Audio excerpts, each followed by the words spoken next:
engagé dans une dynamique irréversible de lutte contre le terrorisme, le blanchiment de capitaux, la malgouvernance, la corruption et tous les faits assimilés, les autorités de la transition découvrent, au fil du temps, des faits graves de malversation financière et de crimes économiques à la suite de dénonciations de citoyens.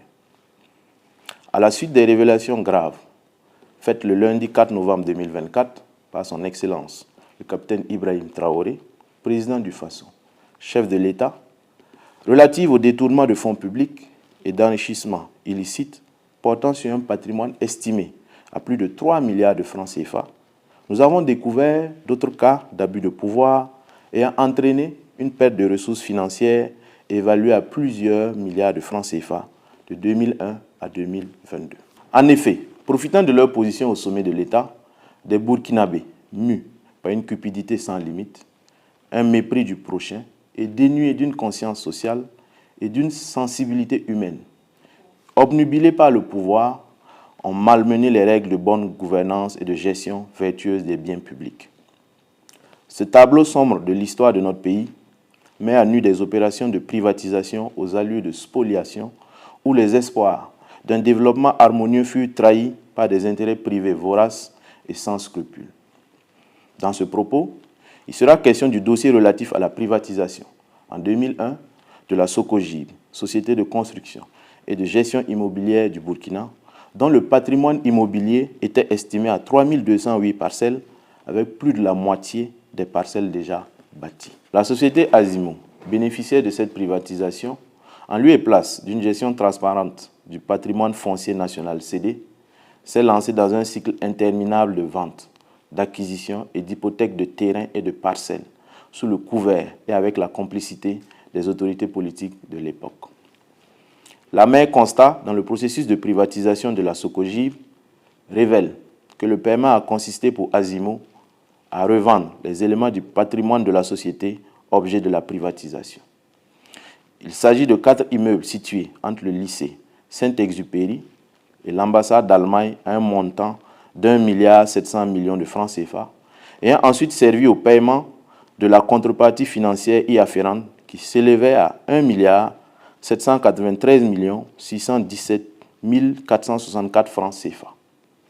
Ce mécanisme soulève la question du créancier qui se paie à lui-même et laisse comprendre que la privatisation de la Socogib par l'État burkinabé ressemblait plus à un don de la part de l'État burkinabé à Mme Alizeta Ouedraogo dit Gando, présidente du conseil d'administration de la société Azimo, dans la mesure où l'État en est sorti appauvri. Outre cette vente effectuée par l'acquéreur de la Socogib, d'autres ventes aussi importantes qu'illicites ont été réalisées juste après l'accord de privatisation. Et au total, le montant des ventes des parcelles réalisées immédiatement après la privatisation de la Socogib s'élève à l'incroyable somme de 7 milliards 100 millions de francs CFA encaissés en moins de 5 ans. En effet, dès la conclusion de l'accord de privatisation, les acquéreurs se sont hâtivement défaits de la quasi-totalité du patrimoine de la Socogib en se livrant à des transactions expéditives qui suscitent des interrogations quant à la véritable intention derrière la privatisation, jetant du même coup un gros doute sur la transparence et l'éthique de ces opérations.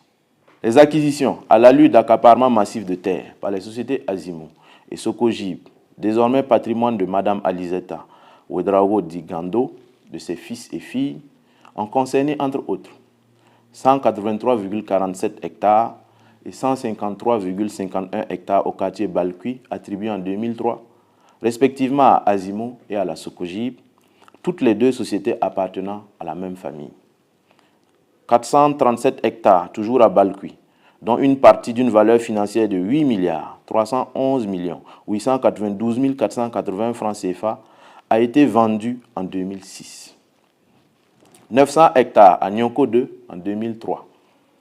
1001,12 hectares dans la zone de Yagma en 2007. 133 parcelles couvrant une superficie de 65 610 mètres carrés au quartier Ouara 2000, d'une valeur estimée à 2 milliards 296 595 000 francs CFA, octroyée à Mme Alizeta Ouedraogo, représentée par son fils Mahamadou Ouedraogo. De 2017 à 2022, La vente des parcelles réalisées par la Socogib s'élève à l'extraordinaire montant de 24 milliards de francs CFA, soit 8 milliards de francs CFA pour la zone de Balkui et 16 milliards de francs CFA pour la zone de Nyoko 2, alors que le chiffre d'affaires déclaré au cours de la même période s'élève à un montant de 4 milliards de francs CFA. De toute cette manne financière, l'administration fiscale n'a perçu que la somme de 83 936 380 francs CFA comme revenu fiscal. Comment comprendre donc cet énorme décalage entre les recettes réellement encaissées, le chiffre d'affaires déclaré et les impôts nets payés? La privatisation de la Socogib, présentée comme une ère de renouveau et de prospérité pour l'État burkinabé, s'est transformée en une vaste entreprise de dissimulation de parcelles, révélant une corruption systématique et profondément enracinée. En effet, en mai 2021, sous le fallacieux prétexte d'avoir été victime de casse pendant l'insurrection populaire des 30 et 31 octobre 2014, M. Mahamadou Ouédraogo, alors directeur général de la Socogib, puis président du conseil d'administration, après la fuite de l'ancienne PCA, sa mère décide de céder 700 parcelles, couvrant une superficie de 309 279 m² à Mme Compaoré Sala, épouse du frère cadet de l'ancien président Blaise Compaoré, pour la somme dérisoire de 50 millions de francs CFA, somme qui n'a jamais été versée, alors que la valeur réelle de ces parcelles est estimée à 10 milliards 824 765 000 francs CFA. Cette transaction scandaleuse illustre à quel point les intérêts privés ont été favorisés au détriment des intérêts de la collectivité. La situation a atteint son paroxysme le 30 décembre 2022 lorsque, par une convention notariée, le même Mahamadou Ouédraogo cède gratuitement un total de 3 300 parcelles à diverses sociétés, soit 500 parcelles à Sagba TP, 2000 parcelles à Salma International, 600 parcelles à Azimo SA et 200 parcelles à Tan Aliz SA. Il est à noter que toutes ces sociétés appartiennent aux frères, sœurs, à la mère et à M. Mahamadou Ouédraogo lui-même. La valeur totale de ces parcelles s'élève à 19 milliards 800 millions de francs CFA, démontrant l'ampleur de la spoliation. Ces actes révèlent une grave collision entre les autorités d'alors et les promoteurs immobiliers, où les décisions sont prises en coulisses sans une transparence réelle en contournant les mécanismes de contrôle. Ces acquisitions révèlent aussi des pratiques insidieuses d'accaparement des terres réalisées avec la complicité flagrante et active des autorités de l'époque avec des contreparties. Elles n'ont pas suivi non seulement les règles normales en la matière, mais les promesses faites aux populations n'ont pas non plus été respectées, créant ainsi à certains endroits des tensions et des crises liées à la spoliation. Ces différentes manœuvres consécutives à la privatisation dévoilent un climat de prédation, de corruption et de malversation au détriment de l'État et des laborieux citoyens. Aujourd'hui, pendant que notre pays est pleinement engagé dans la guerre contre le terrorisme, ces fonds issus de pratiques criminelles sont employés par leurs propriétaires ou détenteurs pour financer les ennemis du peuple. Les voleurs d'hier sont devenus aujourd'hui des commanditaires d'actions terroristes et de déstabilisation à travers divers circuits contre le Burkina Faso, leur propre pays. Hier, ils ont ruiné l'État et compromis le bien-être du peuple burkinabé. Aujourd'hui, hors du Burkina Faso, et toujours motivés par l'avidité du pouvoir, ils participent encore à freiner son envol, son indépendance et son développement.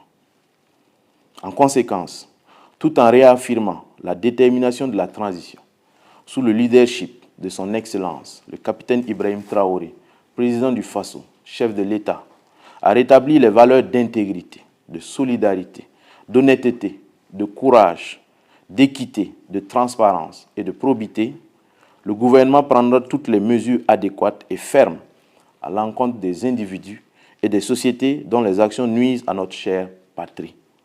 Certaines mesures sont déjà en cours et d'autres plus pointues sont en gestation. En tout état de cause, la justice sera saisie pour connaître de ce dossier en vue d'appliquer la rigueur de la loi sur les auteurs ou les complices de toutes ces malversations. Les populations sont donc invitées à s'engager vaillamment dans cette dynamique, à dénoncer tous les cas de malversation financière, de spoliation de biens, d'abus d'autorité et de pouvoir exercer contre les citoyens honnêtes et à ne plus acheter des parcelles dès à présent avec les sociétés mises en cause, en attendant la prise de mesures urgentes qui seront diligentées. Toutes les institutions et structures engagées dans la lutte contre ces fléaux sont ici interpellées. Une célérité dans le traitement des dénonciations, des plaintes et des dossiers de crimes économiques est attendue. Ensemble, œuvrons à bâtir une société de justice, de paix et de prospérité pour tous. La patrie ou la mort, nous vaincrons. Face 7, une autre facette de l'information au Burkina Faso.